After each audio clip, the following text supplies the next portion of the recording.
Could this be one of those tough love podcasts? I mean, because people settle for average without even realizing it. I know I've fallen into that trap. They accept what's comfortable and play it safe and really never push beyond what they think is possible. Has it ever happened to you? You know, the truth is,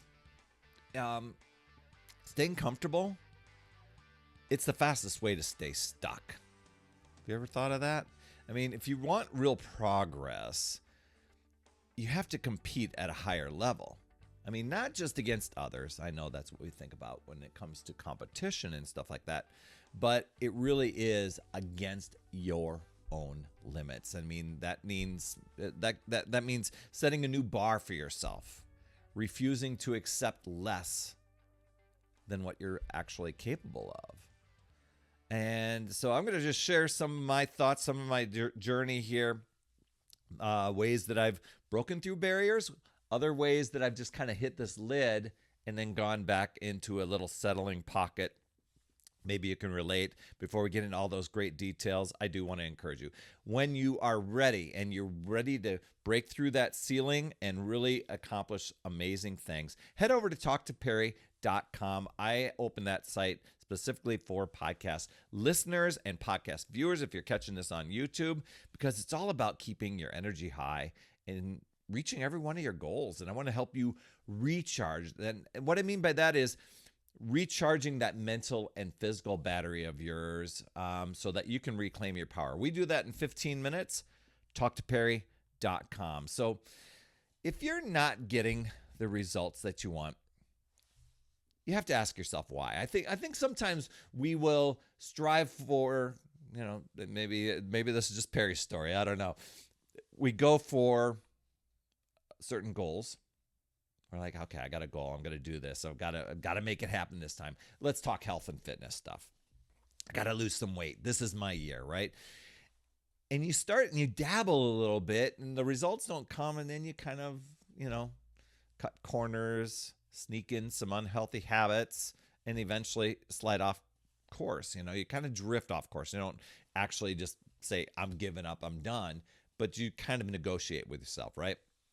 And it really isn't about talent. It isn't about luck. It isn't about motivation. It's just about the level that you're playing at every day and the standards that you're holding for yourself. Those are the things that shape your outcomes.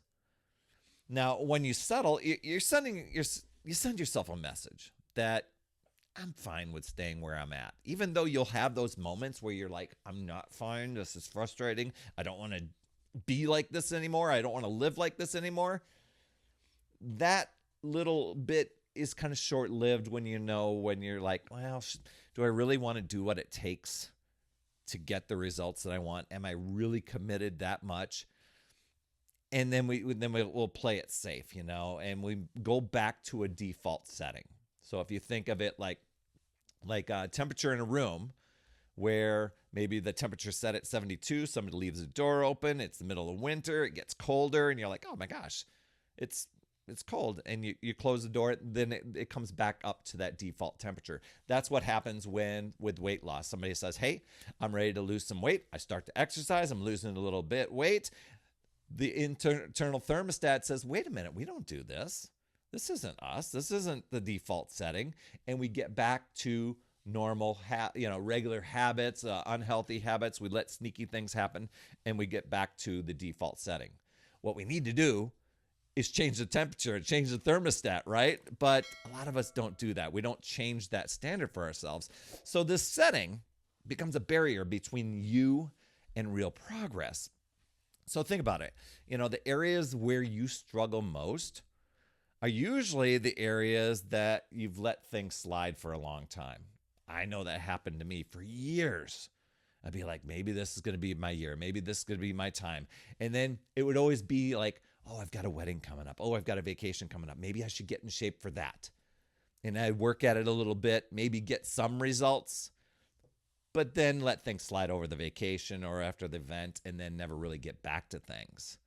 Or I would just dabble and have this great idea, but never do anything about it. So whether it's fitness for you, maybe it's finances, maybe it's personal growth, Nothing improves when you accept the minimum. Have you ever thought of that? To break out of that cycle, you have to raise the pressure. You have to change the thermostat, right? And that's what I ended up doing 1 year. And I figured out ways to simplify this so I would stay within the new setting on the thermostat, the new temperature, the new challenge that I was putting myself toward. But I had to figure out where were the ways I was sabotaging, catch myself if I was about ready to do that and totally change direction. And just to look at different things is like, okay, what are the things that I usually use for excuses? And so I started to look for ways to break through those. Even when the pressure was on and it was a little bit intense and I was starting to negotiate to get myself out of it. So that's why competition, it fuels growth. It pushes you past your limits that you would probably never do on your own. If you think about this, some people tell me, you know what, I exercise at home, but when I go to a class, oh my gosh, I work out harder. Well, you kind of level up. You kind of feeling a little competition mode. Same thing if you get into a sports or whatever.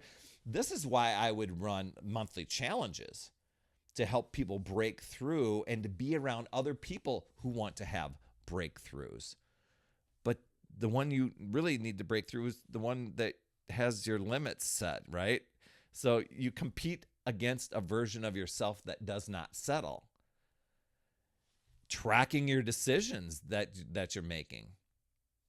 That's what I started doing. And I know this is like getting radically honest with yourself, not something that everybody's a big fan of doing.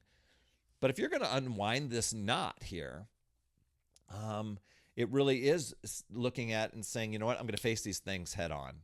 Where have I been sliding? So for me, I had an hour-long commute each day.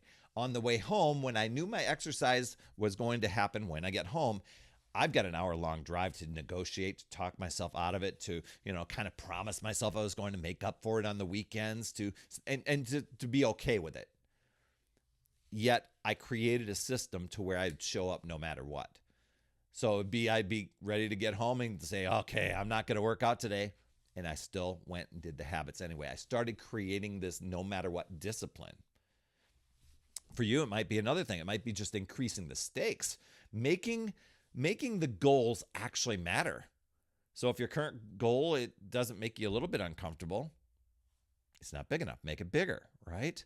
And work on the gaps. That was a big thing for me. Paying attention to where you hesitate, where you delay, where you make the excuses. And so that commute was one of mine. And, and I wasn't one who loved to track or anything like that, but I started realizing I was trying to get myself out of these things. And if I was going to succeed, the main thing was I needed to show up. So instead of joining a gym, because I would have totally been motivated and loved to do that, I eliminated that because I was using that as a barrier to saying, well, the equipment's probably too busy. Well, this is not a good time. Well, they probably have weird hours. Well, probably, and I could the rain or the weather, whatever it was. So I worked out at home. I took the guesswork out of it by having a trainer on the TV tell me what to do. That way I did not have to guess what to do. And I get it. Sometimes people are like, well, that makes me feel bored and that makes me not, you know what? I eliminated that talking too. I said, you want direction, you want thing. If you go to a gym and hire a trainer, they're going to tell you what to do as well. Otherwise, you'll go to the gym, you'll guess your way around, you'll just waste time. So I started looking at where are the gaps and I eliminated them. I even went through and did a little kitchen makeover, got rid of all the temptations. I looked at ingredients. I know it sounds obsessive, but that box of brownies I was telling myself I kept for company. No, I wasn't. I was keeping it for when I felt down, bummed out, stressed out, and I was probably going to make the box. And would I just have one brownie? Probably not. I'd probably eat half the pan, right? So those are the areas to attack first. And take a look at the proof that you have. Just go back to a time when you've stepped up, when you've gotten uncomfortable, when you've pushed through. And this could be in fitness, this could be in business, this could be personal life, whatever it is. But that moment that changed your life because you refused to back down, that's proof. Tap into that. You see, nothing changes if you keep playing at the same level. If you want the results, and you're not where you want it to be, you got to compete harder. You've got to challenge yourself that way. That does require some, getting honest with yourself. So stop accepting average. Stop waiting for the right time and the perfect planet alignment to happen. Set a new bar or adjust the new thermostat. Make a choice. Make a committed decision. Take action and demand more of yourself. That shift, it's going to change everything for you. So just know you can choose to use your power, take control. You can use these tips, or you can let the excuses, procrastination, negotiation with yourself, reasoning, justifying things, you can let that control you and drain your power. It really boils down to deciding and committing to yourself and your goals and choosing to figure out new ways, looking at possibilities, learning and growing, and keep moving forward. You've got this, my friend. I'd love to hear your top takeaway from today. Drop those down in the comments. I promise I will respond and reply to them. You absolutely rock, my friend. And as always, remember, it's never too late. We'll see you next week. That's another Power Blast podcast in the books. Thanks so much for tuning in. And remember, when you are ready to recharge your battery, make sure you go to talktoperry.com. That's talktoperry.com. That's Perry. And I want to listen. I want to hear, what's going on. I want to help you in that 15-minute call to recharge your battery and reclaim your power so that you're off and running and creating massive momentum toward your dream. Also, every day, I am delivering more motivation, support, tips, and strategies inside my free community with amazing people like yourself. And we are conquering the mindset and the fitness. I do 52 weeks of free training in there. Plus, I coach and I mentor people, as well as give you access to tons of resources and guides. It's called my Upside Down Fitness community because we work on a lot of mindset stuff, the inside stuff. And we're a fun group of people striving to make healthier habits in this awesome chapter of life. So make sure you get in there. I promise you'll absolutely love it. Just head over to upsidedownfit.com and you can get into the group. And hey, you would be an awesome friend if you get over to iTunes or wherever you listen to your podcast and leave an honest rating and review for the Power Blast podcast. It helps awesome people like you find this show even faster, and that's who I'm looking for, awesome people like you. That's all I have for this week, my friend, and just to let you know, you absolutely rock. That's all I have for this week. I'll see you on the next Power Blast podcast, and always remember, it's never too late. We'll see you next week.